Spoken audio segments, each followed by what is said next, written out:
4 बजे से 7 बजे तक शिव के भ्रमण का समय बताया है शाम को। तो 7 बजे से लेकर फिर रात्रि 9 बजे तक लक्ष्मी और दरिद्रता फिर भ्रमण पर जाते।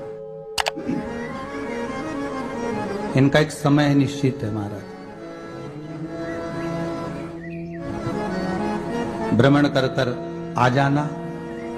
अब इस बीच में जब लक्ष्मी और दरिद्रता दोनों निकल कर जा रही हैं तो दोनों एक भाव रख कर जाती हैं कि आज हमको कहां प्रवेश करना है।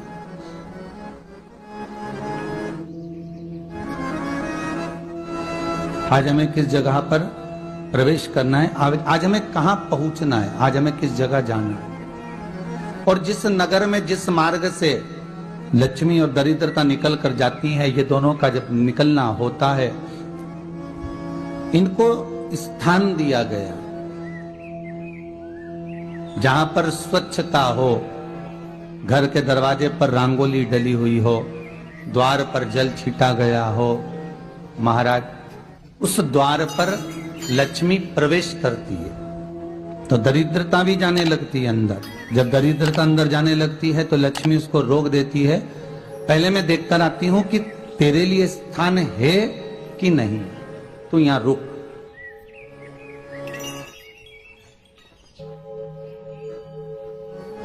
कुछ देर तक दरिद्रता बाहर खड़ी रहती है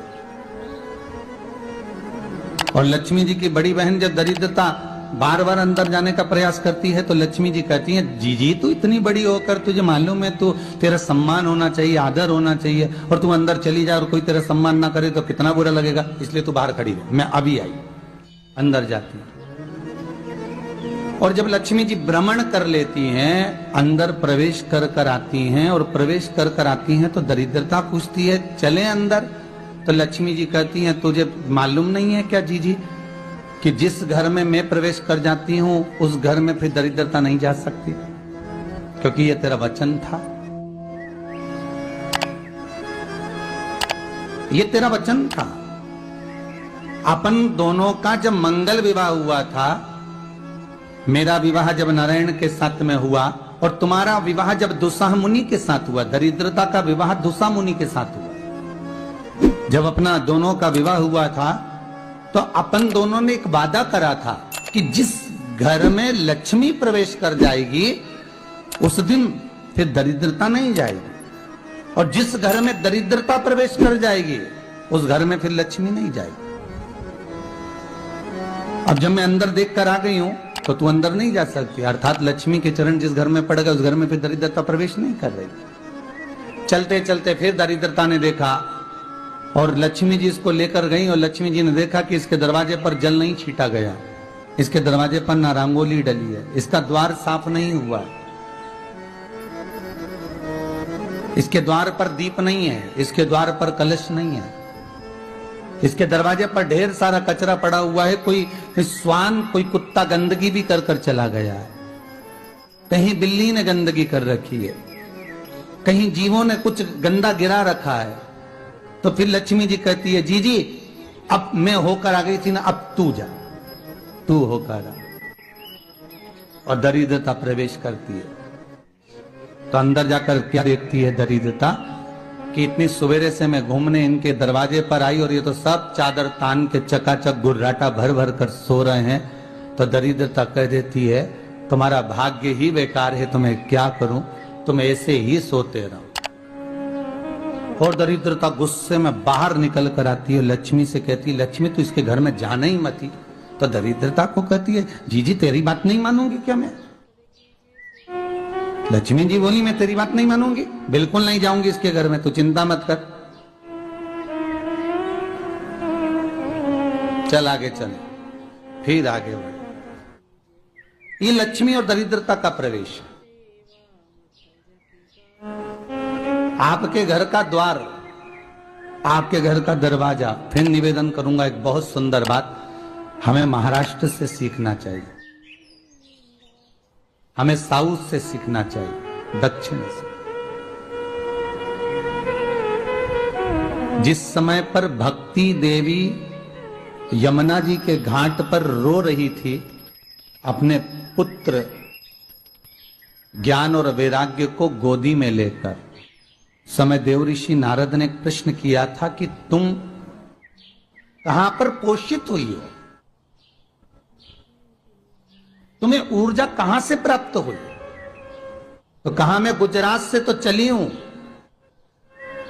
और वहां से चलती चलती भक्ति देवी कहती है मैं बहुत दुखी होकर, बूढ़ी होकर, द्रवित होकर, बड़ी दुख में वहां से चलते चलते जब मैं महाराष्ट्र में पहुंची तो मैंने वहां जाकर देखा कि वहां पर लोग हर पल हर घड़ी ब्रह्म मुहूर्त में उठकर स्मरण करते हैं, नाम जाप करते हैं और दरवाजे पर जल छीट कर रंगोली डालते हैं। तो कह रही है कि वहां पर मैं थोड़ी अवस्थावान होने लगी, वहां मुझे अच्छा लगने लगा। फिर जब मैं और आगे पढ़ी, दक्षिण में जब पहुंची, वहां पर जाकर मैंने देखा कि सुबह से उठकर मंगलाचरण, मंगला स्तोत्र और वेदों की ध्वनि होने लगी। वहां पर मैं और आनंदित हो गई। हमें कुछ चीजें महाराष्ट्र से सीखना चाहिए कि वहां रहने वाले जो भगत हैं, वारकरी संप्रदाय के जो भक्त होते हैं, वैष्णव जो धर्म के भक्त होते हैं, उनका नियम है सवेरे के समय घर में पानी है कि नहीं है, पर जब भी वो घर का दरवाजे के बाहर थोड़ा ना थोड़ा पानी तो छींट ही देते हैं। और छींटने के बाद फिर वहां पर अपने यहाँ तो दिवाली पे रंगोली बनती है जी, और वहां पर रोज की रंगोली बन जाती है कि कभी हो सकता है परमात्मा राह भूल कर हमारे घर में प्रवेश कर जाए, इसलिए वहां प्रतिदिन की रंगोली, प्रतिदिन।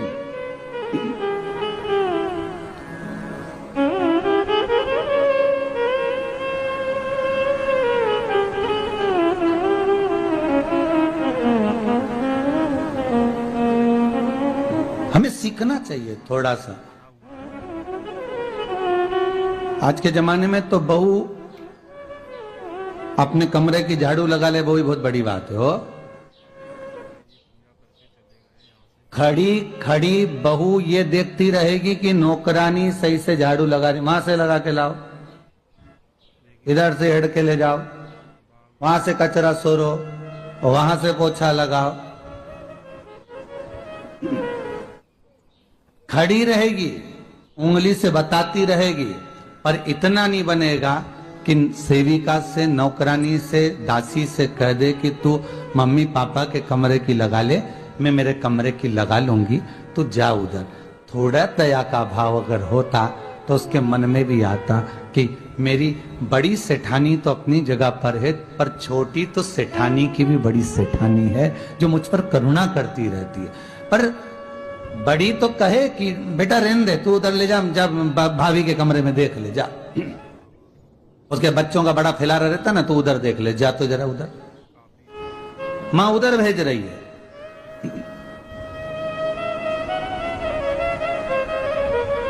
थोड़ा सेवा का भाव हमारे भीतर हो।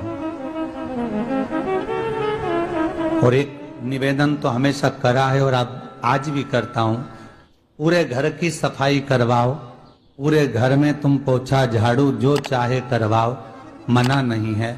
पर एक निवेदन है, रसोई घर के अंदर बहू और बेटी ही जाकर भोजन बनाए तो अन्नपूर्णा सदा कृपा करती है महाराज। बहू और बेटी ही।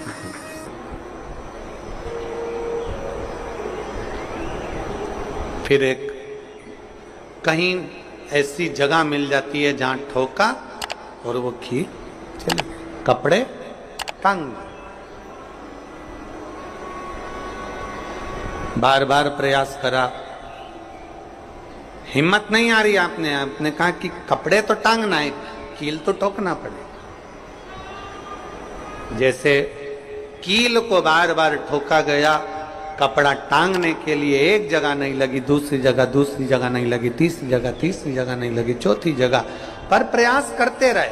उसी तरह भगवान शंकर की लोग कहते हैं कथा एक बार सुन ली, 2 बार सुन ली, 3 बार सुन ली, हम कहते हैं बार बार इस मन रूपी कील को परमात्मा के चरणों में ले जाकर ठोकते रहो।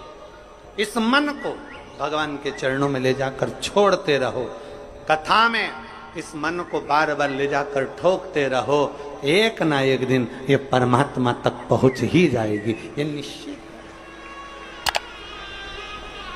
थोड़ा प्रयास आपको करना पड़ेगा, थोड़ी मेहनत आपको करना पड़ेगी।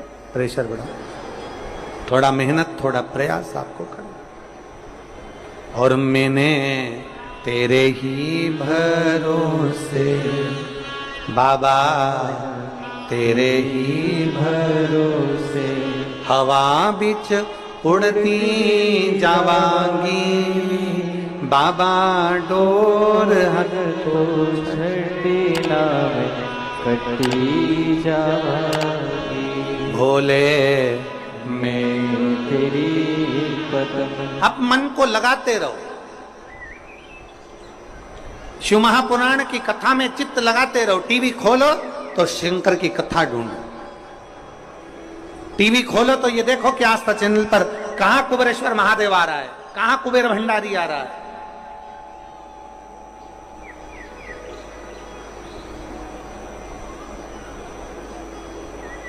मन को इधर उधर ना मोड़ो। जैसे एक व्यक्ति ने अपनी गाड़ी से 25 लोगों को उड़ा दिया। अब एक व्यक्ति ने 25 लोगों को उड़ा दिया तो उसको ले जाके पुलिस वालों ने जज के सामने खड़ा कर। जज ने पूछा, तुम्हारे ऊपर इल्जाम लगा है तुमने 25 लोगों को उड़ाया। जी हुजूर, सफाई में कुछ कहना चाहते हो, सफाई देना चाहते हो? उसने कहा, हुजूर मैं गाड़ी चला रहा था, मेरा ब्रेक फेल हो गया था, तो एक तरफ 2 लोग जा रहे थे, एक तरफ पूरी बारात जा रही थी। अब आप बताओ हुजूर, जज साहब, मुझे गाड़ी का हैंडल कहां घुमाना था? जज साहब ने कहा, 25 लोगों से तो अच्छा था कि 2 लोगों पर गाड़ी चढ़ाता, 2 लोगों को उड़ा देता, पर 25 क्यों उड़ाए तूने? जज साहब, आप बिल्कुल सत्य कह रहे हो, मैंने अपना हैंडल 2 लोगों की ओर ही घुमाया था, पर वो बारात में घुस गए थे। मैंने तो 2 के लिए ही हैंडल घुमाया था, पर वो बारात में घुस गए। हम भी ऐसे ही हैं। हमें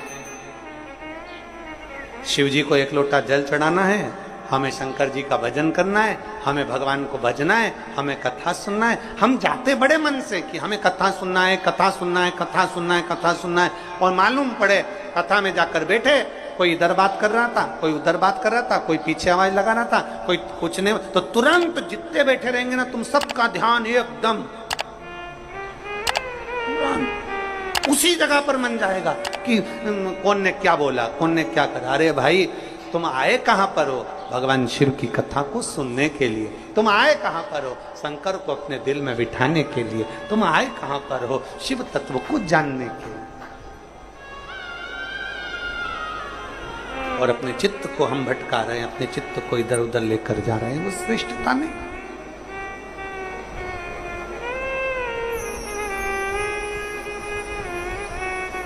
जिस समय पर ब्रह्मा जी ने सृष्टि की रचना करी,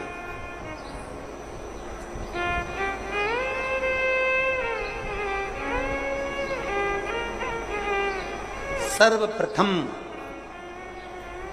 ब्रह्मदेव सृष्टि की रचना करना प्रारंभ करते हैं और देखते हैं कि ये संपूर्ण ब्रह्मांड को मुझे अच्छा बनाना है, प्रबल बनाना है, श्रेष्ठ बनाना है, इसकी रचना करना है, इसका विस्तार करना है।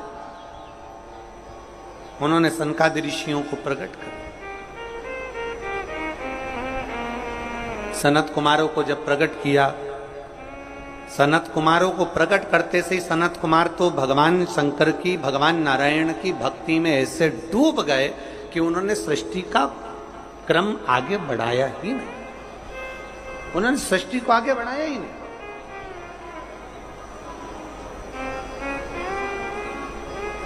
अब ब्रह्मा जी के मन में बड़ा दुख हुआ, ब्रह्मदेव के हृदय में बड़ा दुख हुआ ब्रह्मा जी को।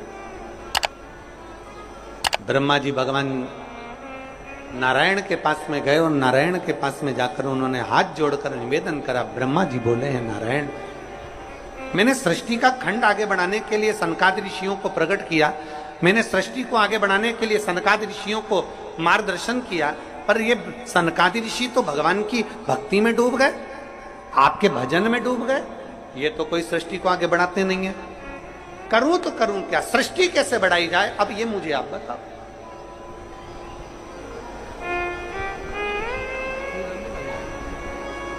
शिव कथा कहती है,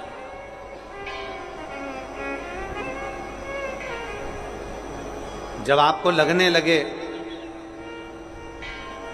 कि मैंने बहुत प्रयास कर लिया और अब मेरा यह कार्य नहीं हो रहा, तब उस जगह पर शिव महापुराण की कथा कहती है कि एक बार शंकर पर विश्वास कर देखो, शंकर पर भरोसा कर देखो। एक पत्र है,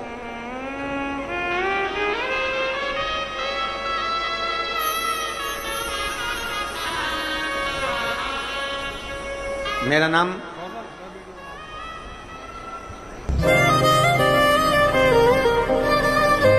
जात्री साहू है, ग्राम बोराई, जिला दुर्ग की निवासी। एक 7 साल की बेटी है जिसका नाम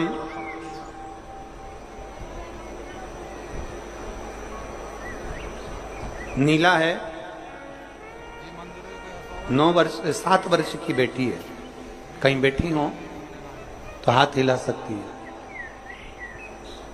मेरा नाम जात्री साहू है, मैं ग्राम बोराई, जिला दुर्ग की निवासी हूं। मेरी 7 साल की बेटी है, कहीं बैठी है, बच्ची आई है साथ में, ले आओ उसको, धीरे धीरे ले आओ, ले आओ उसको, धीरे धीरे लेकर आओ। 7 साल की बेटी है, 9 फरवरी को स्कूल से आई और अचानक वो बात कर रही थी तो तुतलाने लगी।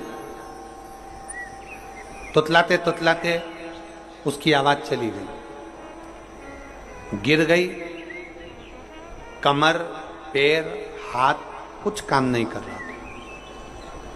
बाद में उसने आंखों को भी बंद कर लिया, सुनने की शक्ति भी चली। गुरुदेव, हम तुरंत उसको लेकर डॉक्टर के पास भागे।